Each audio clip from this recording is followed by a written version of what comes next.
Shalom, meu nome é Tzvi Sheinbrun, eu sou advogado, meu escritório se especializa, entre outras coisas, em o que a gente chama em hebraico, Mishpat Minali, eu vou dizer em português especificamente, em cidadania, como receber cidadania. Eu não sou o único advogado, eu não vou falar que eu sou melhor, não vou falar nada, vou falar uma coisa muito importante. Quando você procurar um advogado, procure um advogado que controle o português para você se entender, mas controle o hebraico até no último detalhe, porque é esse advogado que vai ter que lidar com todos os funcionários no Misrad Apnim e eles não são fáceis. E o caso nunca é fácil. Então vamos lá falar hoje numa nova série. Eu estou refazendo uma série do passado sobre como receber cidadania, não a sua cidadania. Vamos hoje falar especificamente o que a gente sabe em hebraico. Eu vou ler o nome. Mismach shel achnasat ta'alichei התאזרחות מתוקף נישואים וזוגיות. Esse é o documento, eu fiz um print dele, olhem só o tamanho e o número de regras. Essas regras são branco e preto.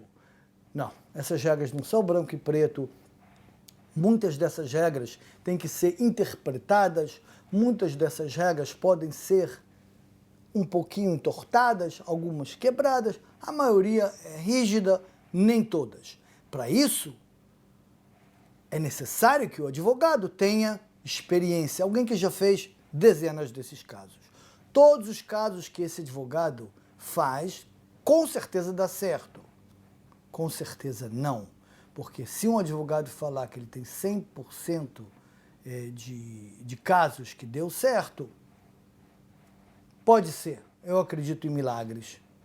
Talvez, mas seria milagres. Existem casos que o cliente, em alguma parte do processo, vai fazer alguma coisa errada ou alguma coisa vai mudar e o caso não vai dar certo. Querem um exemplo? Você quer trazer a sua namorada que está no Brasil, vocês podem ser até que casaram. Nesse caso, você chama-se em hebraico Muzman, o caso chama-se Ichud Mishpachot e ela é a Muzmenet. Uma pausa. Quando eu falo você e ela, pode ser ela e você, pode ser ele e ele, ela e ela, tudo é permitido em Israel, somos um país muito liberal, nós temos comunhão estável, nós temos casamento do mesmo sexo, tem uma palavra do mesmo gênero, uma coisa assim, vive mudando essa nomenclatura, mas vocês entendem. Ele, ela e ele, ela, tudo legal. Você pode trazer para cá, para morar aqui, o seu cônjuge, a pessoa que você quer morar, quer viver com ela. Agora, se ela está aqui, você conheceu aqui um israelense, mas, ou conheceu aqui, você é israelense, você conheceu aqui um chinês. Mas o que acontece? Depois de 1, 2 anos, acabou o amor, acabou a relação, mas você quer continuar com o processo, por algum motivo. Ou você não é israelense, você é brasileira que está aqui e quer continuar a morar em Israel, ou por alguma razão você quer que esse chinês, um exemplo, continue em Israel. Por quê? Porque vocês são sócios, já vi de tudo, porque ele agora vai ser pai do seu filho. Existem milhões de possibilidades. Nesse caso, o processo quebra, ele para. Em certas ocasiões ou em diferentes casos, o processo poderá ser continuado, geralmente ele para. Então vamos falar agora num processo normal que ele não parou, não acabou, um processo em que, vou dar o primeiro exemplo, o mais famoso, você é brasileira, você está no Brasil, você conheceu um israelense, o israelense quer que você venha para cá, o israelense até vai ao Brasil e casa. Vocês agora são casados, então você, como brasileira casada com israelense, pode vir para Israel morar. Exatamente não. Você não pode. Você tem o direito, a princípio, de pedir a cidadania, a residência, mas isso não é automático. Absolutamente não. É um erro que muitos fazem. Ficam aborrecidos quando dizem não, pedem mais documentos. E por quê?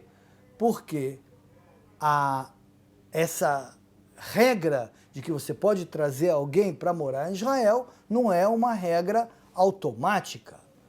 Então, o seu namorado, que é israelense, é o mazmin, é o convidador, você é a muzmenet, a convidada, ele está pedindo para você vir morar com ele em Israel. Esse processo é aberto no Brasil por meio da nossa representação consular, hoje em dia em Brasília ou em São Paulo, onde vocês queiram.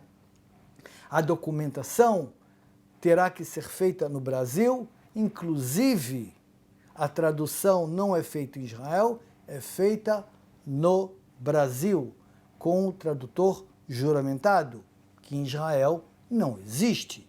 Nós temos notarion, não temos tradutor juramentado. Então, as traduções feitas no processo que é iniciado no Brasil, ou mesmo você sendo judeu e entra no Global Center, ele vai ser feito no Brasil, não há necessidade de fazer nenhuma documentação em Israel. Então, o primeiro passo é abrir uma pasta. E aqui está o problema. Quando você faz o primeiro passo sozinho, você começou a andar sozinho. Eu aconselho a não economizar. Seja quem for o advogado, mas peguem um advogado.